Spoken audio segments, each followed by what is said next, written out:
Hey Echelon Lifestyle, how y'all doing today?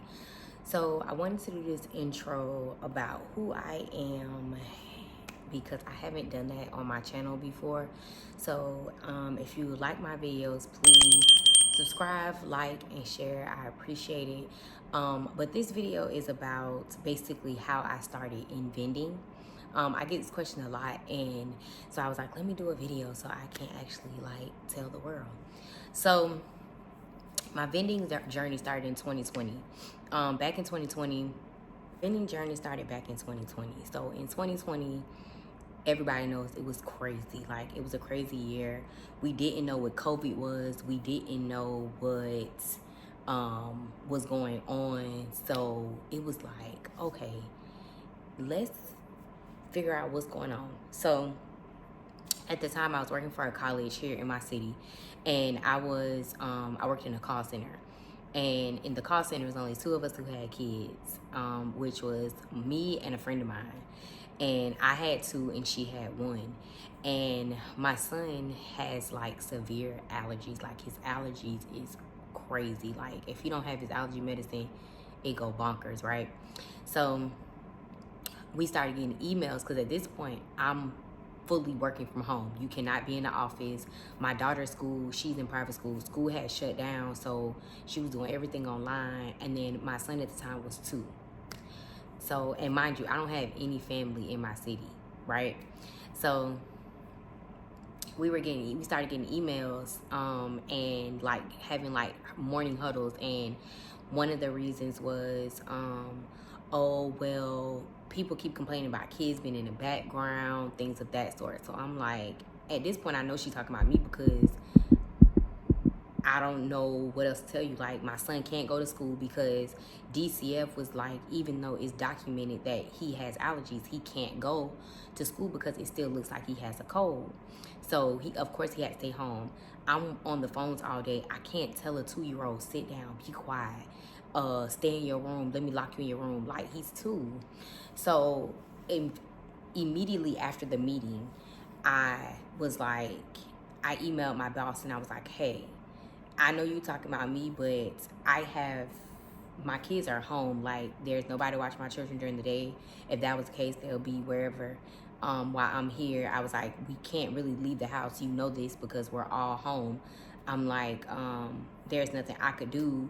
I'm pretty sure they heard my child in the background, you know, blah, blah, blah. Well, she emails me back and she says, now mind you, let me go back. This boss really, to me, didn't like me because her thing was, how's one of her kids in private school? She's a single parent. How's she doing this? How's she doing that? Because mind you all as well, before the pandemic happened, I had just published my first book, which I probably put like a little thing up here. But I had just published my first book. And she was like, you published a book? Like, you actually wrote a book? Like, the things she used to say to me sometimes, it was like, it was racist. I ain't gonna even hold you. It was racist, and it was one of those things like, you're mad because I don't want to be a statistic. Anyways, so fast forward. So she messaged me back and was like, basically like, well, my dogs, when they're making too much noise, I put them on the porch.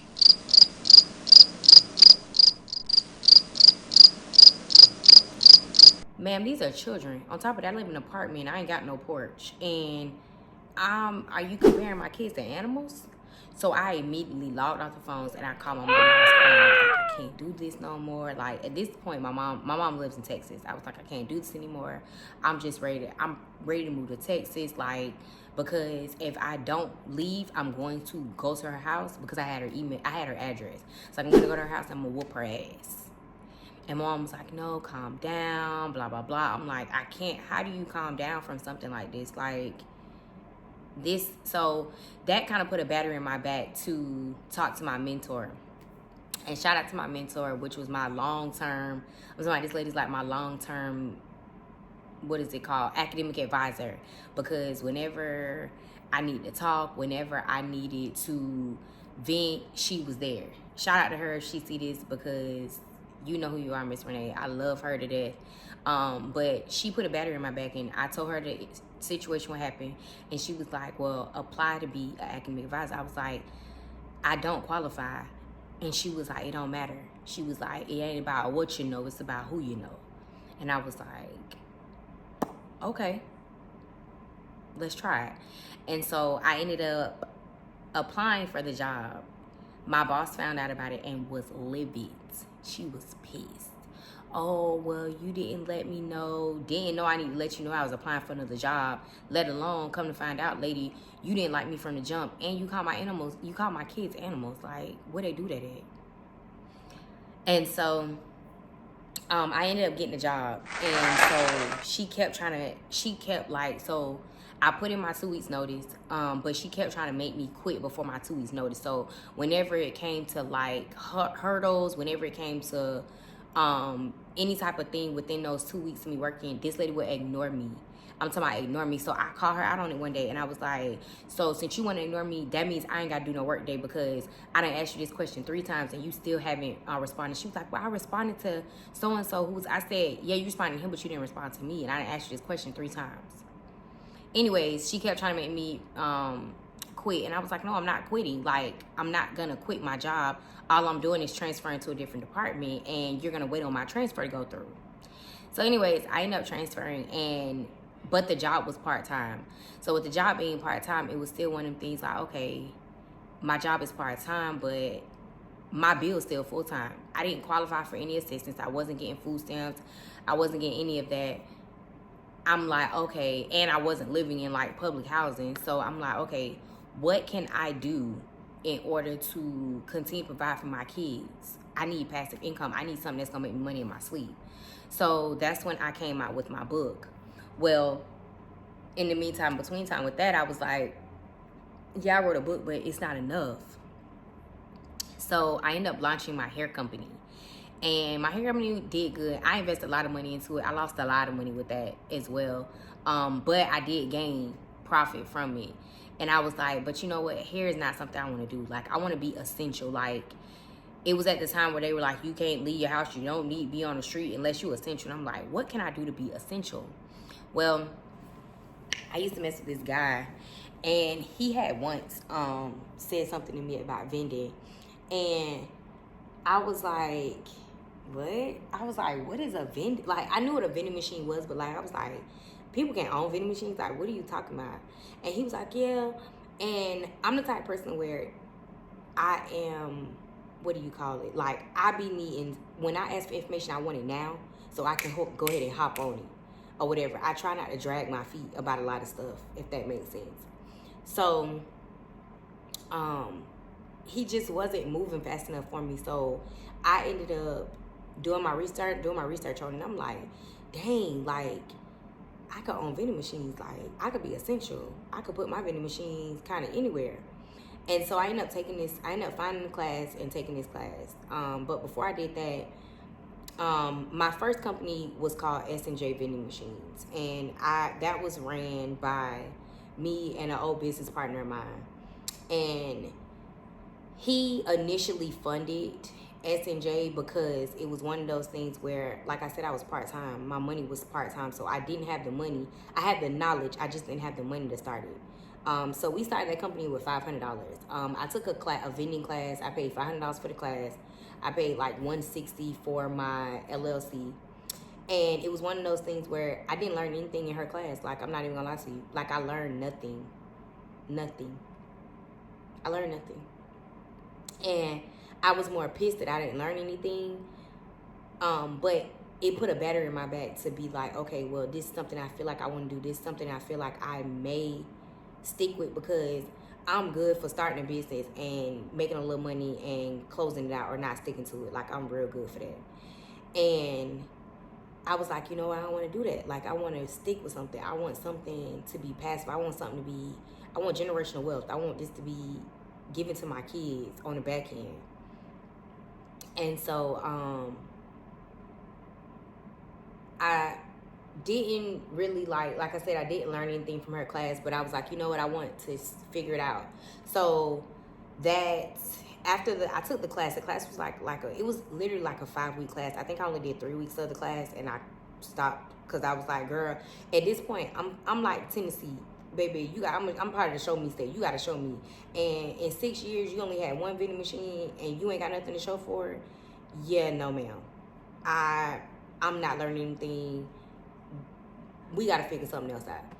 So I was like, okay, let me do some research. So that probably like within like 2 weeks, I started my research. Me and him went to lunch. I was like, I'm finna look up all the vending machine companies in my city. I looked up like 10, and out of the 10, I want to say only, actually out of the 10, only one of them reached back out. And I never forget, he was like, okay, well, come to the warehouse. And so coming to the warehouse, I was like, okay. So my business partner ended up not being able to go to the warehouse with me, so I had to do it by myself. So I went and picked my kids up from school, and I went to the warehouse. And when I got the car, it was 2 big black dudes. And he was like, they were like, I could hear a voice behind them. Neither one of their mouths moving. Mind y'all, I'm 5'2", but I'm determined. I'm like, you know what? If I'm going to die, at least I'm going to die trying. And so I was like, hey, I'm here to see Chris. And he was like, you by yourself? And I was like, not really. My kids are in the car, but yeah, I'm by myself. And he was like, okay. And it was a white guy. He came from behind the 2 big guys. And he was like, so what are you looking for? I was like, to be honest, I don't know. I was like, this is my first time in vending. I don't know what to look for. I don't know what I want. I know I want a machine. Not sure what type of machine I want. So he was like, okay, well, come on. So I walked in the warehouse, which I was so skeptical walking in this man's warehouse. And that's why I say, God, you got to understand too, God be on my side with a lot, because it's a lot of times that I could have lost my life, or a lot of times that things could gone wrong, and I literally like don't be caring, because I'm like, you know what, God got me. So anyways, I walked into his warehouse, and I saw all these vending machines, and I just fell in love. And it's like when people say like love at first sight, like that's how it was. It was like I just fell in love. I was like, okay. In my mind, in my heart, it was like my heart got warm. It was like, this is what I'm supposed to be doing. This right here is where I'm supposed to be at, right here. And I looked at him and I said, we started talking, we started chatting up. He had told me how long he had been in vending, basically like how many machines he had in the field, things of that sort. And that day he became my mentor. This man, I can't even lie, this man taught me everything I know about vending. And we'll get into that on the back end. But I looked at him and I said, I'm gonna sell every machine in this warehouse. You know, that man laughed at me. That man laughed at me. And that put another battery in my back. When I say y'all had so many batteries in my back, y'all, like, at this point, it's the Energizer Bunny, because I'm going to keep going and going and going. Like, I love when people tell me I can't do something, because then it's like, okay, I'm finna do this. I'm finna make this work. I'm finna make this happen. So, yeah, I ended up, so boom. My first company, we made 6 figures in a year. And it was a lot. It was a lot of hard work. It was a lot of disagreements. When I say like having business partners, unless y'all on the same page, I'm talking about on the same page from the jump, I don't recommend it. Especially in a business like this, because it's so much money and so many things coming and going back and forth. That company only lasted 2 years. And I'm surprised it even lasted that long. And it's one of those things is where it taught me a lot. It was a lot of heartache. It was a lot of bullshit. It was a lot that I just was like, you know what? I'm good. I'm good on all this. But my company got big because of my determination. That first company got big because of my determination. That company got big because I was determined that I was not going to be a statistic. Yes, I'm a single parent, but my kids deserve everything. They deserve the world. And I got smart with my vending company. I decided that, okay, how can I know that I only had the $500 to start with. I have no more money, nothing else. what am I going to do in this process? And I was like, you know what? Ding, a light bulb went off. You got to work smart, not hard. And with me working smart, not hard, I ended up just putting an ad out there. I was like, I have a vending machine company. Anybody that's interested in vending, let's do this. Because at this point, it was like my mentor had gave me so many different avenues to think about. And he had literally, like, when I say this man literally, like, paved my way, like, showed me everything I needed. I was like, okay, let's go. I'm excited now. Like, I'm ready to get this done. And I never forget, and she might watch this, she might not, but shout out to Kiki. She knows who she is.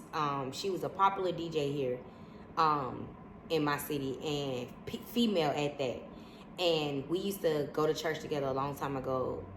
We kind of grew up in the church together, and she hit me up, she did me, she was like, I want to get into vending. And I'm like, okay, bet. And I was like, well, you know, what my mentor started doing was he would give me locations that he didn't want anymore or he couldn't service, and then include it with the machines, and then I would sell the location and the machines, and then I get my profit from that. And so I never forget, I got her location. It was a good location too. I got her location and machines, and that day I just was like, I helped her set up her machines. We were there for hours setting up her machines, helping her fill the machines, because that was a service I had offered at that time. Of course, with her not even understanding or knowing about vending, but she was cool. So I was like, you know, whatever. And I was like, hey, can I get a picture? And I didn't, and she was like, send me the picture. When I took the picture, it wasn't even meant for her to even put on her platform, because I really didn't care. It was for me to show that this was my very first client. I had closed the client, got them. Chris got his money. We got our money. She got her location and her vending machine. And it was just like it was a proud moment in my book. I'm talking about proud moment. When I say proud moment, it was a proud moment in my book. And I never forget that day. I literally, like, blew up. So what happened is, I want to say, I posted the picture and I tagged her. That, I think it was like that next day, because by the time I got home, it was late. And, because her location was a 24-hour location. So, I want to say maybe 2 or 3 days later, she posted it and thanked my business. That day, I had to call out of work for my part-time job, mind you. I literally, my phone would not stop ringing. My business phone would not stop ringing. It rang and rang and rang. I'm talking about over 20 phone calls. 20 phone calls, 20 DMs, 30 emails saying of people like, I want to get into vending. And I was like, what? And when I say, y'all, my company blew up from there, like, I can't even lie and say it didn't, because it did. My company went through the roof. And then I started my content journey with that company. I was posting every day, because it was stuff stuff just started happening. I'm talking about, y'all, stuff started happening. And I was just proud of myself. And especially for the people who told me I couldn't do it, or I wouldn't do it. It was like when I tell y'all, it was such a big thing. Like, it was so amazing. And being in vending has taught me so, when I say it has taught me so much. It has taught me so much. Like, y'all don't even know. Like, I'm probably going to do more of these videos, because it's so much has happened to me. I've been in vending for 4 years. I'm a mom of 2 kids. I didn't think that I was going to be where I am today, but I'm excited about it. Like, I'm amazed at how far I've actually come. And it gets to a point where you're just like, dang, like, I did it. And seeing 6 figures for the first time in forever, it was amazing, because I worked my ass off for it. But that's really how I got started. And I thank the people that helped me go through it. But it's also been a lot of, like, downfalls to it also. And I'm going to make another video about that. But that is how I started in vending. I started in vending from a wish, a dream, something that was just thought about, and I just took it and I ran. I'm talking about ran with it, and I kept. Matter of fact, I ran with it like Forrest Gump when he was kept running and he was running through cities and states. That's how I ran with it. And if this is you, and you don't know where you want to start or where you want to go or how you want to continue your journey, I'm telling you, just go. You got to take it. You got to go. You got to do what you got to do for you. You got to make sure that you understand God's plan, but pray and execute. And they say faith without works is dead. That's a real thing. It's a real thing. And when I say I trusted in God to lead my way, he led me. And I ain't gonna lie, when the money came in and when it was time for me to, because God gave me my salute. He gave me basically like, hey, you need to stop this, or you need to stop this, or you need to open your eyes to this. And because the money was coming so fast, it was like one of them things where it was like I didn't pay attention until everything fell. And I'm gonna do another video about that, but that's how I started inventing. I took it and I ran with it, and I put myself in rooms with people that I need to be put in rooms with. I was put around clients that I needed to be put with. I'm talking about, it was days I saw $45,000 in one day. It was days I saw $30,000 in one day. Days that people threw $10,000 in my lap in one day, $27,000 in my lap in one day, and it was a good run. I ain't gonna even hold you. But y'all, thank you for listening. I'm definitely gonna do some more of these videos. I'm definitely gonna talk about more about my vending journey. But yeah, period. This was fun. I enjoyed it.